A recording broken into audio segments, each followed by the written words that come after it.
నమస్కారం, ఘంటారావానికి స్వాగతం. ముందుగా ప్రధానాంశాలు. ఇవాళ మరోసారి ఢిల్లీకి వెళ్లనున్న సీఎం రేవంత్ రెడ్డి. పార్టీ కార్యనిర్వాహక అధ్యక్షుల ఎంపికపై అధిష్టానంతో చర్చించే అవకాశం. కాసేపట్లో సిట్ ముందు హాజరు కానున్న ప్రభాకర్ రావు. ఫోన్ ట్యాపింగ్ నిందితులతో కలిపి ప్రశ్నించే అధికారులు.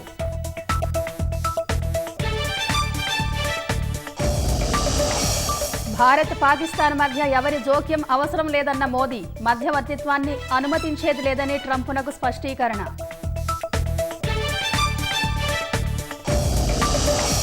కెనడా నూతన ప్రధాని మార్క్ కార్నీతో మోదీ ద్వైపాక్షిక చర్చలు. గతంలో దెబ్బతిన్న సంబంధాల పునరుద్ధరణ దిశలో అడుగులు. నిజామాబాద్ ప్రభుత్వాసుపత్రిలో నిరుపయోగంగా క్యాత్ ల్యాబ్. 2 ఏళ్లుగా వైద్య సేవలు శూన్యం. అధికారులు పట్టించుకోని వైనం.